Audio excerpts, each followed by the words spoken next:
So good morning, everyone. I'm Ann Wolf from the Contra Costa County Bar Association, and welcome to one of our member information programs. Usually during the summer, we try to do a series of informative programs for our members that don't really qualify for MCLE credit, but because we're a lot of small firm and solo practitioners, things that might help out with that information.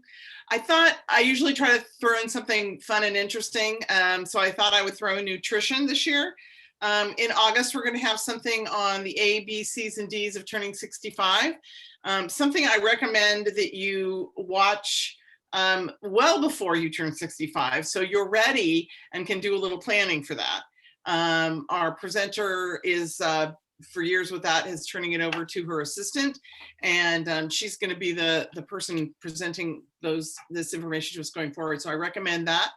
And then next summer we'll try to do a whole range of things, from Social Security to student debt to, again, the turning 65 and maybe some more nutrition. But I wanted to make sure we got nutrition in this year because I know it's been an issue for myself and for many of us. So I thought it would be an interesting thing. And we came upon the wonderful Angela Stanford. Many of you know Francesca Vogel from Home Care Assistance. She referred Angela to us.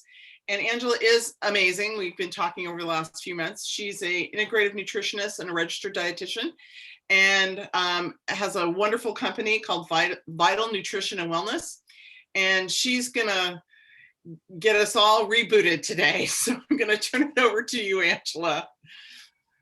Okay, great. Well, thanks, Ann, for that introduction, and welcome to all of you. It's really nice to see a few faces out there today, even as we continue to do much of our communication through a screen. But that said, it doesn't stop us from being able to connect with folks and learn a little something and have a little fun at the same time. So my intention for the next hour is for us to learn how to get back into some healthier habits that some of us may have.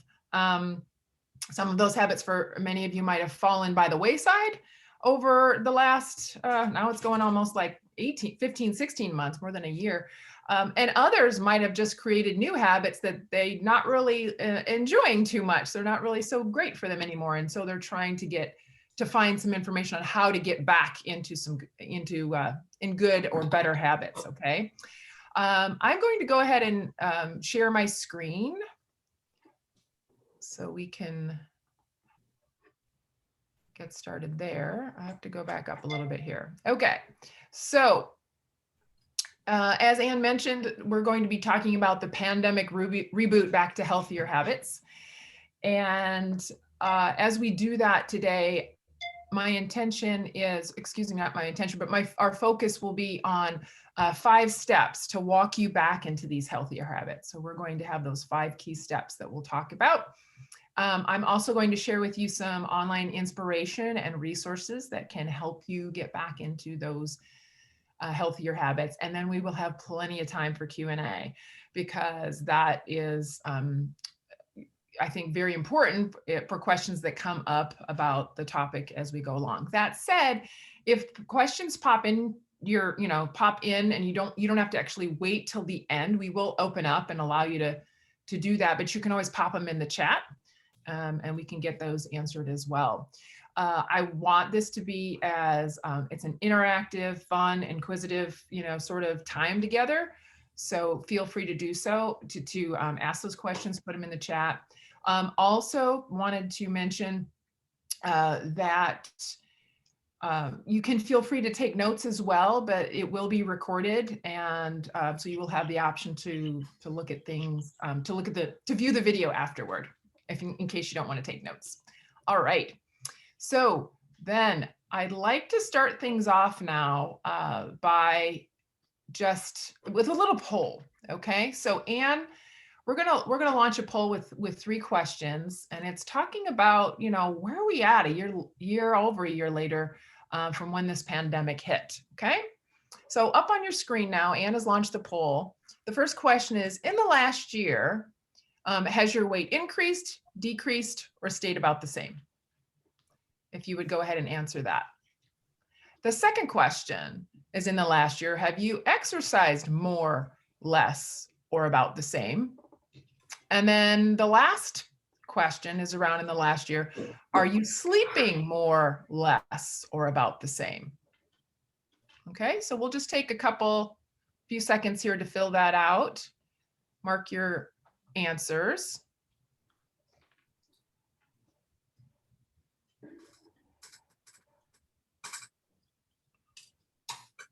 Okay.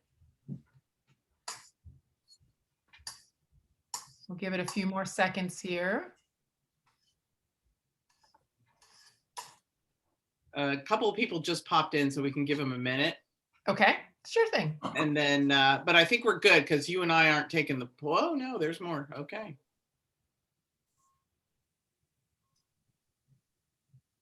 Okay. All right, I think we're good. Okay, so And go ahead and show those. And let me share the results. Share the results. Okay, so 62% of people have their weight has increased. Where about a third of you, it stayed the same. So about 2/3 have increased and a third have stayed the same. And a few have decreased. Okay, that is par for the course of what I'm seeing with a lot of my other private clients and other groups that I speak with. It's about 2/3 of people have gained weight over the last year.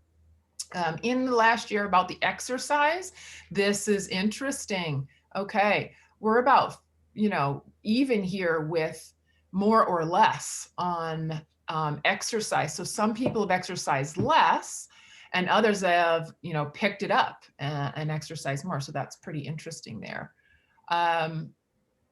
Then the last one here, sleeping. Okay, so I offer this poll up in a lot of in this class that I teach, and I have not seen people sleeping more, which is interesting. So this is over half of you are sleeping more, and many are about the same. A lot have been sleeping less because they've not had to get up and commute in the morning. So they've been staying up later, Netflix, binge watching, things like that. So, okay, so that's where we're at. We are, we've gained some weight, we're exercising, some more, some less, and sleeping a lot more. Good news on the sleep, as you'll hear later. Okay, so thanks for taking that poll. Now, with that, we're going to be talking about, like I said, these 5 steps to help walk you back into healthier habits. Now, when I work with people, the steps that we're going to be talking about today are not maybe necessarily the first things you think about when you think about talking to a nutritionist or a dietitian, right? So oftentimes people are coming to me and they're like, she's going to give me a meal plan. She's going to tell me how many calories I need. She's going to tell me to drink water. And much of that you already know, or at least have ideas about. So today we're going to be talking about more of how to put those habits into practice. So the first step here, step 1 is know your why. Know your big why. Why do you even want to make a change? Why would you want to change your habits? Okay. So some people will say, yeah, I want to lose that COVID-15 or COVID-19 pounds that I actually gained over the last year and a half. And so, yeah, that's why I want to do that. Okay. Why? Because sometimes that's not a motivated enough factor, right? We're not motivated enough. So why do you want to do that? Well, because I'm huffing and puffing around now, or I don't want to go buy new clothes, or my knees are hurting now because I've gained weight, or whatever it is. I'm bloated. There's a lot of different reasons. A lot of my clients, you just have to keep digging and keep asking yourself why until it's a big enough why to actually do something. I've had clients who come in and I ask them that question, and it's, know your big why. Okay, I want to lose weight. Okay, why? Because I'm too, heavy, and I don't want to, my uncle died early, or my aunt or my grandma died early because of, heart issue or diabetes. And so I really want to work on my weight. Okay, why?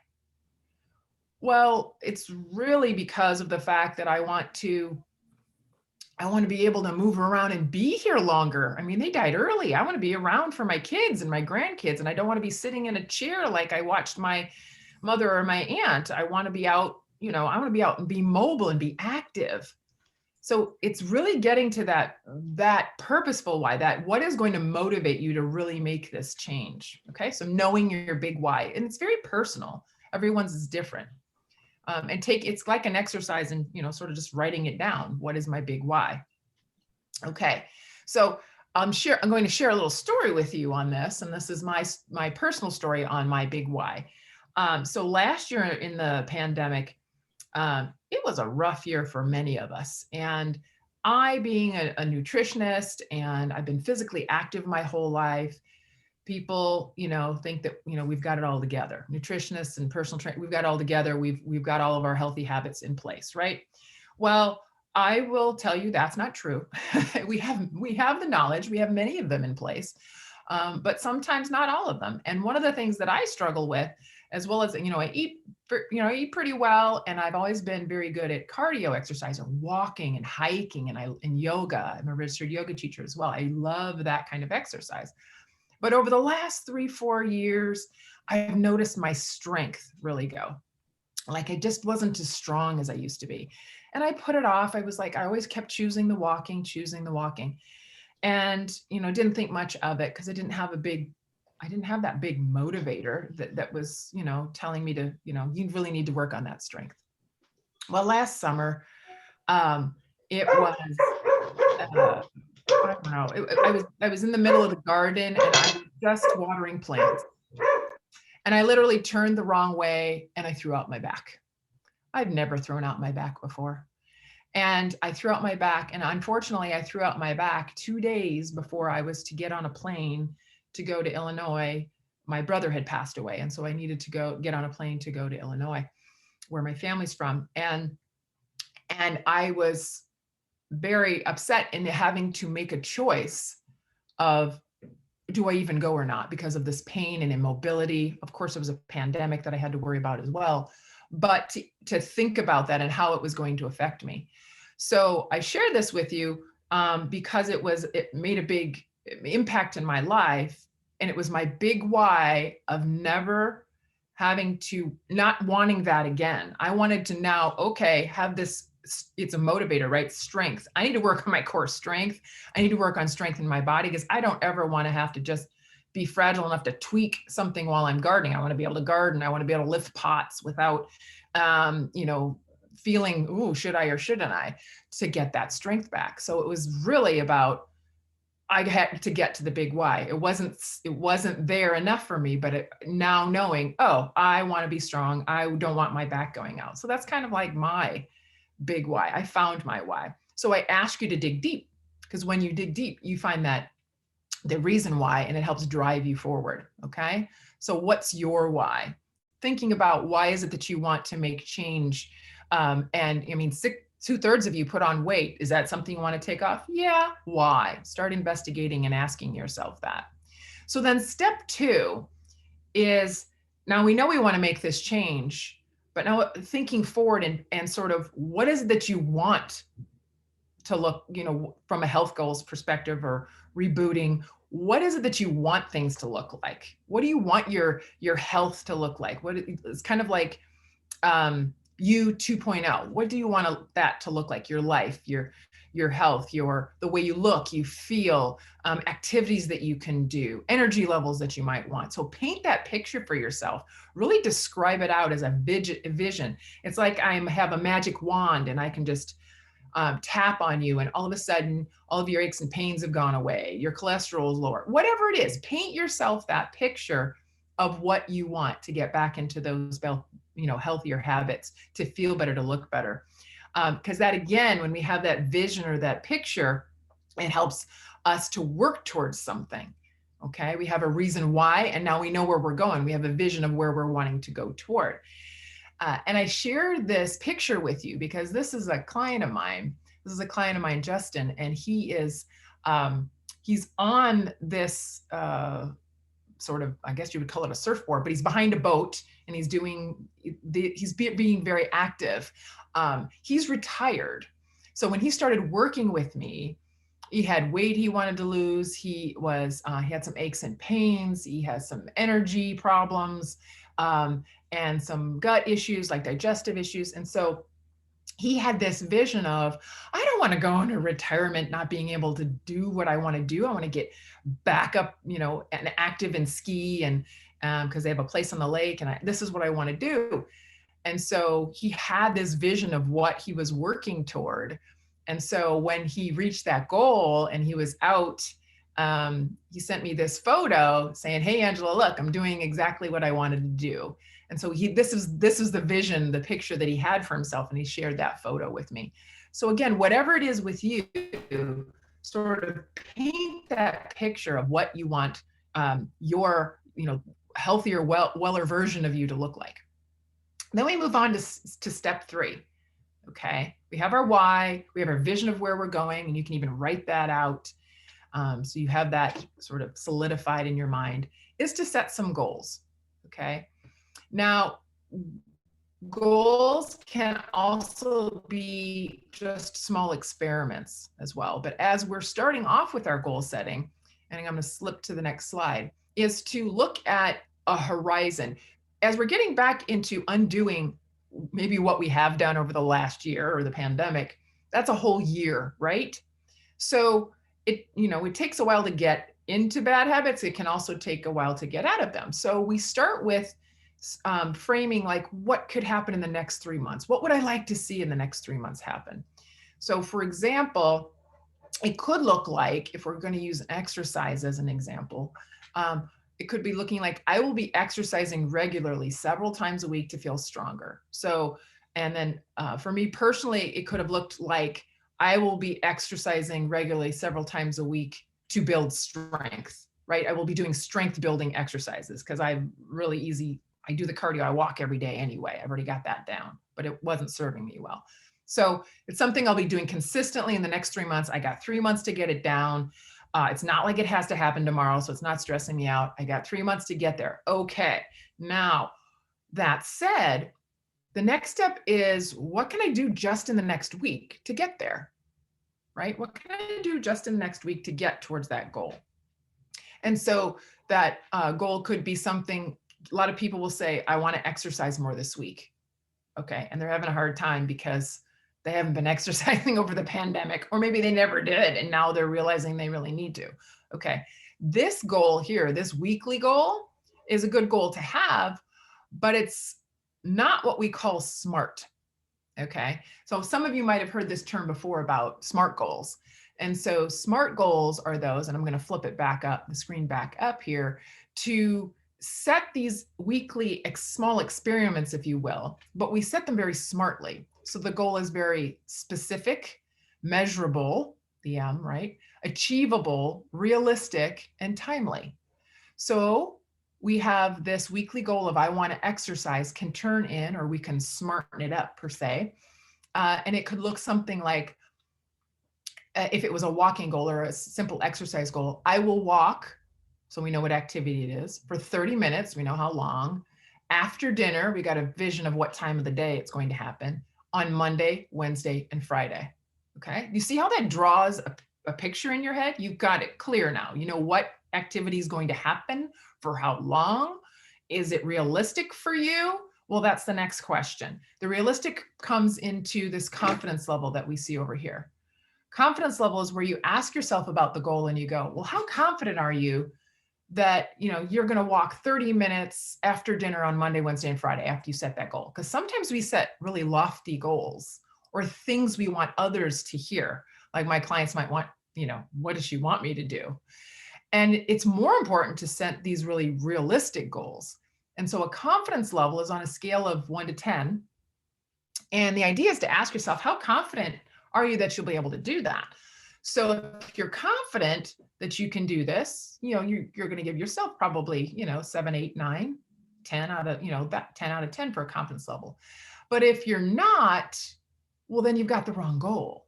So it's looking at what could you do to change that goal so you would increase your confidence level, so you'll be much more successful in making that happen. For example, maybe you have a crazy week, and for your first week, it's just I can do Monday and Friday. I know I can walk on Monday and Friday. I got that down. So now maybe your confidence level goes from a 5 or a 6 up to a 7 or 8.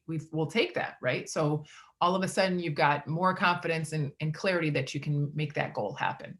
If we take this forward towards a strength goal, if it was myself, if I'm trying to build strength as an exercise, strength as my goal in the next week, walking's not going to cut it, right? So I need to articulate in my SMART goal that I will lift weights or do, maybe there's some yoga poses or planks or something that's going to build strength for 20 minutes. And mine would be in the morning. And I know I could do it on Tuesday and Thursday because my schedule allows. And I'm pretty confident I can do that. I give it an 8. Okay, so that's kind of an example. If we were using a food example, we could have a food example that could look something like, because a lot of people are, you're talking to a nutritionist, so people are also always asking about food. Like, what is it that I could start with? Well, a lot of it is starting with hydration, getting back into drinking water. A lot of us forget that that's the baseline. So making sure that you get in your 8 glasses of water, right? So I'm like, yep, I'm going to get in my 8 glasses of water. Well, maybe that's a stretch. So maybe the first week is like, I can get in 6. Okay. So having the 6 glasses of water, it's very measurable. Having it in by dinner, and knowing that I can do it at least 6 out of 7 days next week. I'm really confident I can do that. Okay, so those are examples of SMART goals. Okay, step 4 is building a routine. Okay, so we have our compelling why we're doing this. We have painted a picture.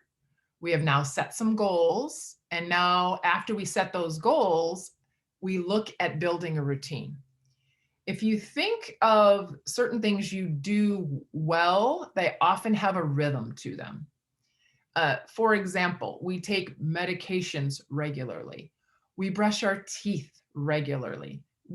Most of us eat at least one of our meals regularly throughout the day.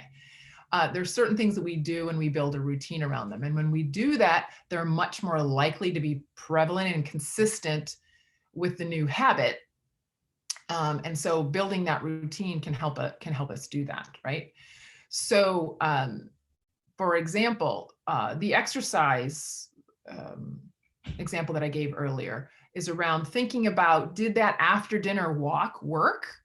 Well, I experimented with it and really, no, I'm not an after dinner person. I can't wait that long. All of a sudden the day gets away from me. You might say, well, my routine is better if I do that first thing when I wake up in the morning.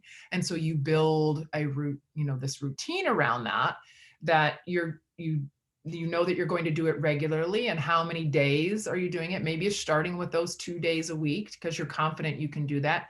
And when you're confident and built that, you know that morning routine works for you, then you can add in that 3rd day. Now, a couple of tips that can help with building that routine is, 1, scheduling in your self-care. So self-care could be anything from this exercise, or maybe meal planning, or meal prepping, or sleep, meditation. It could be a lot of different things related to your health and wellness of what it is that you want to do. But one of the ways to sort of help yourself make it happen is to calendar it, right? We all have calendars. We have important appointments for both our work and personal life. And so if you calendar your exercise, or calendar your meal prep time, or calendar or set even a reminder for maybe to check in about drinking your water, use that calendar in a way that it can help visualize and set out what you're doing for the day, or even in your week. I, for example, do mine on a weekly basis to kind of set out where my exercise is going to be, and set out where certain new things I'm trying are going to happen, so that you've got that visual and it doesn't get lost, right? It doesn't get lost because then you'll put other appointments there, whether they be personal or work appointments. If you set that aside for yourself already, you and others can work around it. For example, I have clients who will they're really trying to get in some sort of movement throughout the day. And they're struggling because they're really busy. You've got work, you've got family needs. We've had a pandemic, so they were a lot intertwined at home, and a lot of that still is. So finding the time. And so just calendaring themselves a time to exercise or even a time to eat lunch. I don't know how many of you fall into that category, but there's been a lot of people who are still struggling with trying to find, or shall I say, make time for lunch rather than just kind of blowing through and grabbing it when you can. So planning a time for yourself, that time out, that time in the middle of the day where you get a break to eat and move a little. And if it's on your calendar, then you can schedule other appointments around it. Okay, so building that routine. And then once that works for you, the expectations for yourself and then other family members or work members will also know that that's something you do then. And so you're just not available. Okay, step 5 here is to buddy up. All right, so along with, the other steps that we've talked about, it's nice to have someone to do this with. When you're undertaking a new activity, a change in habit, trying to get fit, trying to meal prep, trying to sleep more, is to buddy up with someone for accountability. Okay. Here you'll see a couple of people who have buddied up over Zoom, right? So we've had a very creative year. And so where you used to maybe have your walking buddy or your workout buddy, they still continued to be workout buddies, but to do it over Zoom. So they scheduled their workouts in their homes and decided they were going to get on Zoom and do them so they could talk and work out sort of at the same time. So this works very well. It worked well for a lot of people over the pandemic, and it can continue to do so. Now, do you necessarily have to be doing it at the same time? No, but it's kind of fun, and it helped when all the gyms were closed and the weather wasn't conducive to being outside, or we were fearful of being outside. But now that we're getting outside and being more active and being able to be, mobile and more around in society, what you could also use this for is as a check-in. So you could actually just check in with your accountability partner once a week and say, hey, how's it going? Maybe you guys you might be working out separately or living, but you're getting together either over Zoom, a phone call, or maybe you're having coffee once a week now that we can get out, and just check in. How is it going? And one person might be doing exercise and the other person might be working on their sleep, or another person might be working on their water, or another person might be trying to cut back on sugar or stop ordering DoorDash, which is a big one that has happened over the pandemic, is that DoorDash that app got and continues to get a lot of use because it's easy and convenient. So again, having that partner to buddy up with. Now, if you don't have someone that you feel is in line with wanting to support you with those healthy habits, that's where you seek out a professional like myself. A dietitian, nutritionist, or board certified health and wellness coach can all help you with that accountability. Okay, so again, these 5 steps to get you back on the path to the healthier, happier you are listed here. As we talked about, know your big why, paint the picture for that vision so you have it, set a few goals around there, but make them smart, and then build a routine around those goals, calendaring them if possible so they're front of mind all the time. And then buddy up with it, right? So buddy up so you've got someone to help keep you accountable through the changes that you want to make. And then I have this little asterisk down here just to make sure to have fun with it, right? If we get too serious about things and get down on ourselves, that can sort of, we can fall off the wagon when that happens. So it's important to continue to have fun as you go forward, notice your progress, congratulate yourself for the progress. But at the same time, if you slip up, just move on and do better the next time. Okay, so along with these 5 steps, you're also probably asking yourself, well, what should I be doing? And where should I start? So starting with sort of the basics of health and wellness will help you get back on track. And what I mean by that is a lot of people will always ask me, oh, what should I do? I should start, cutting calories and reducing fat and stop eating this and don't do that and don't do that. And it can be very restrictive.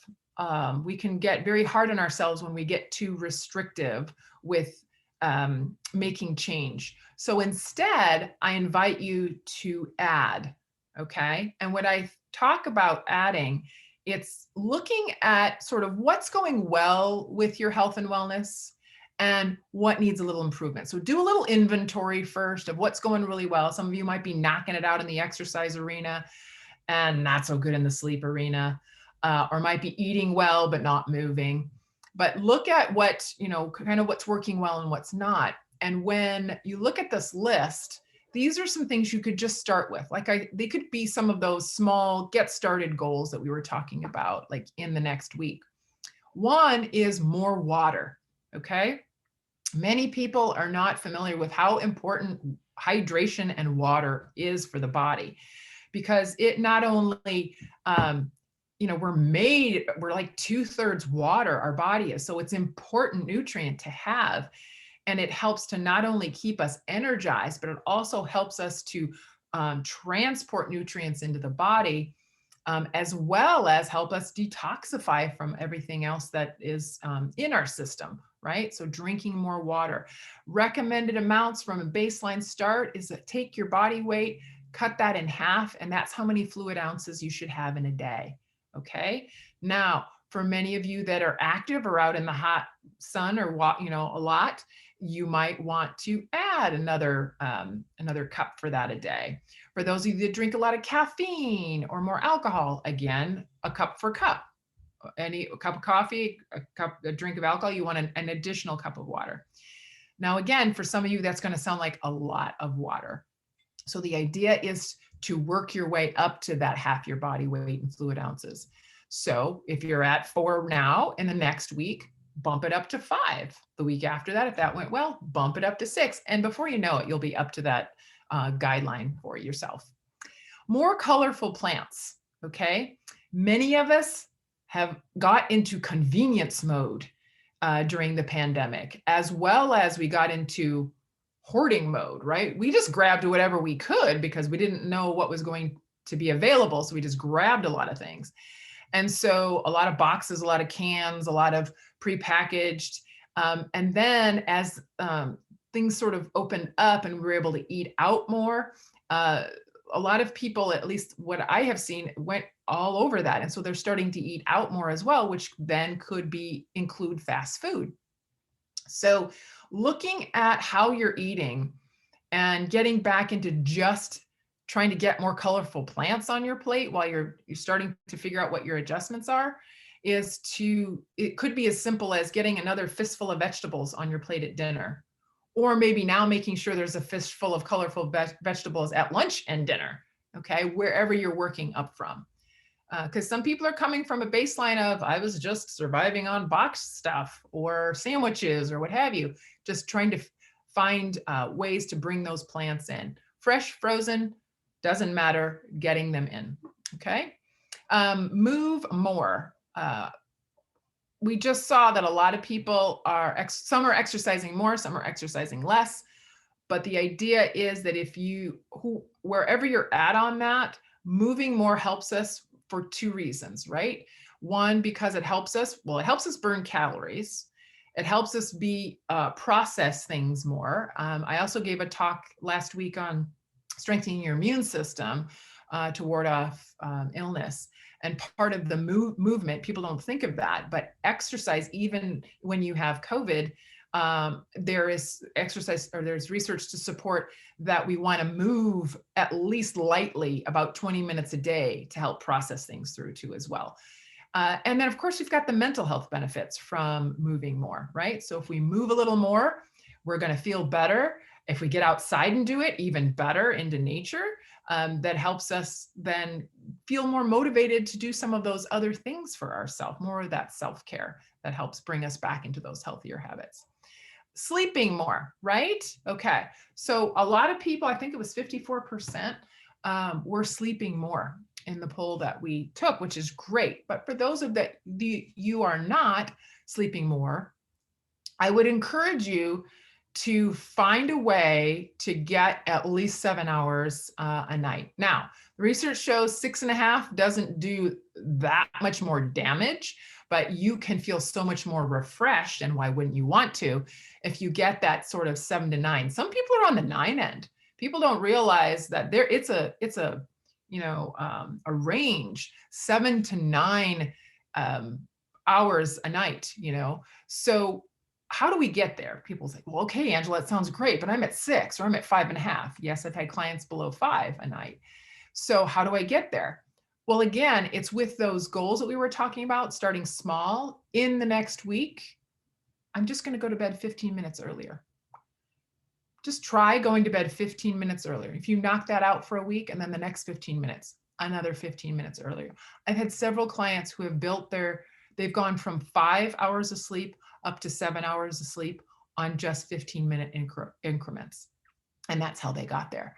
And the world has shifted when they do that. It supports weight loss, it supports mental clarity, mood, all of these types of things, just shifting 15 minutes. Okay. And dare I say, this is an experiment I would encourage you to try, is finding a way to sleep 15 minutes more until you get to the point where you wake up before your alarm.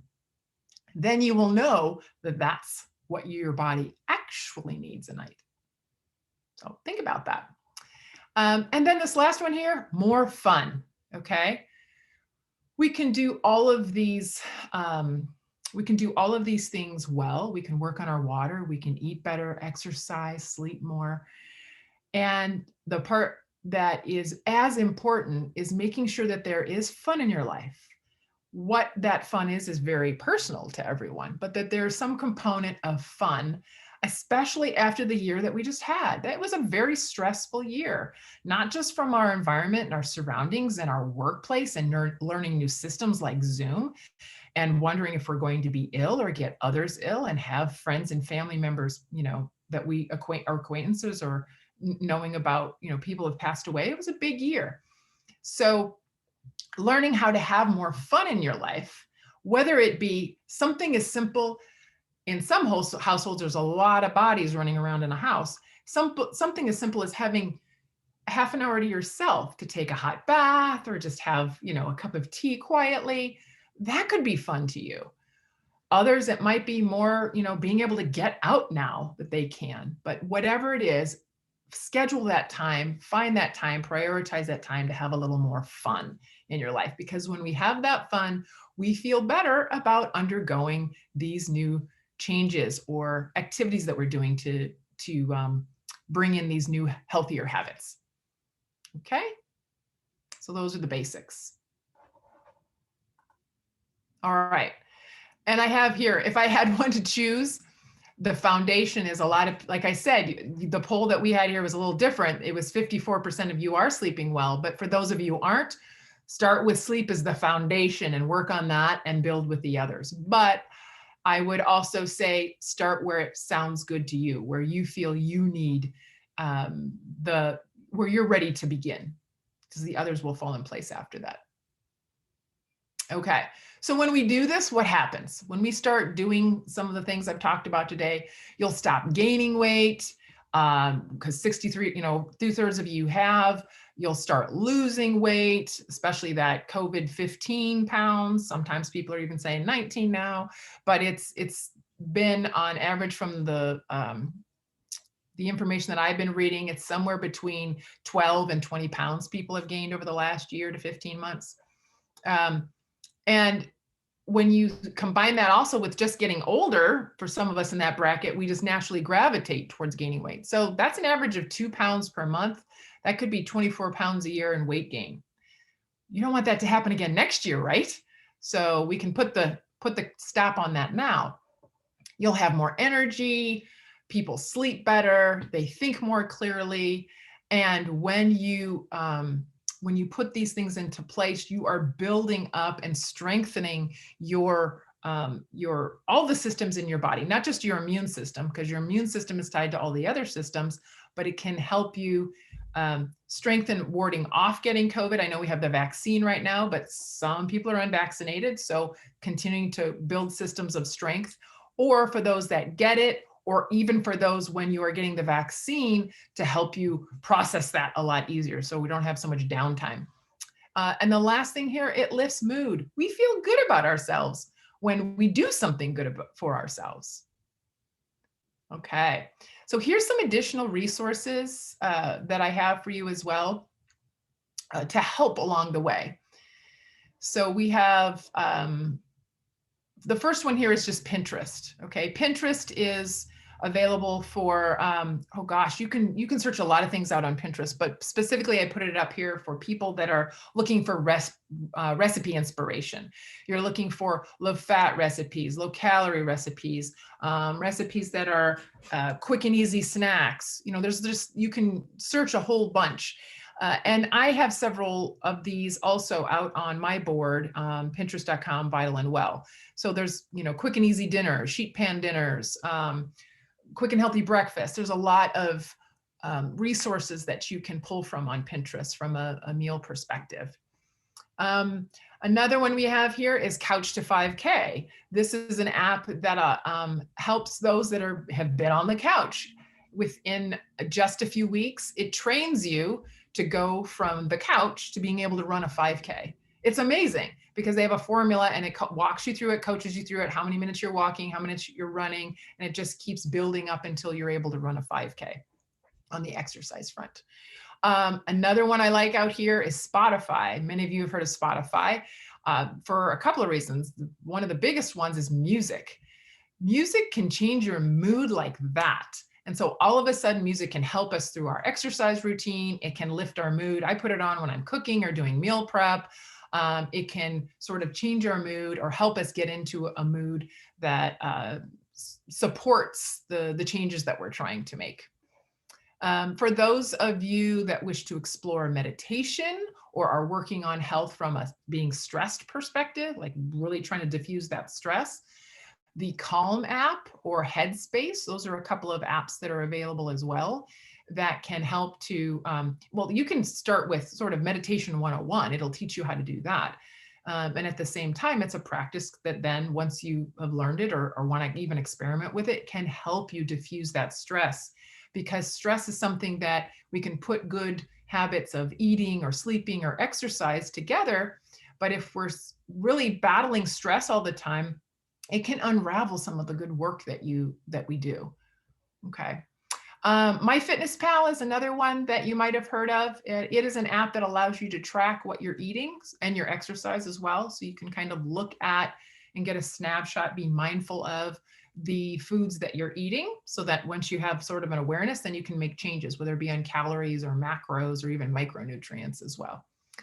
And the newest addition, I had a client the other day talk to me about Paceline. And Paceline is pretty interesting. It's an app that rewards you for meeting your health goals. So you type in your own personalized health goals, and then you track how you're doing. And when you meet your goals, you can earn gift cards. You can earn an Amazon gift card there. So I thought that was it was a pretty cool app as well to help with motivation alongside your big why. Okay, so some additional resources there.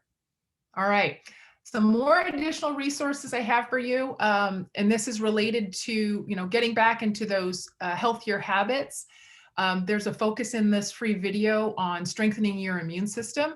So there are actually 2 videos. If you click on this link, you can have access to them. One of them is top nutrients to focus on, which will help with your immune system, as well as creative ideas to add supportive foods as well that can help with strengthening your immune system. And any and all of these nutrients are also going to be, of course, they're coming from food, right? So they're also going to benefit getting you into healthier habits that we're talking about today. So if you would like those, you are welcome to it. You can take a picture of this. You can wait for the recording, but the link here is where you're going to want to go so that you can just enter your email, and I'll send you those videos as well. Okay. Also another resource, lots of recipes, health tips, additional nutrition tips and things like that come from my newsletter. You're welcome to subscribe to that. That's on my website. So additional resources related to the food side of things around the topic that we're talking about today. and also out on social media as well. So at Vital and Well, always throwing out tips and tricks on how to boost nutrition, help with weight loss, help with digestion, all related into getting back into those healthier habits that we're talking about. Okay, so again, remember these are those 5 steps that we talked about. And then now we have time for some questions. So I will go ahead and stop sharing my screen so that we can look and see what kind of questions we've got happening. Okay. All right, I'm pulling up the chat here. Let's see what we've got going. And Anne, if you see something too,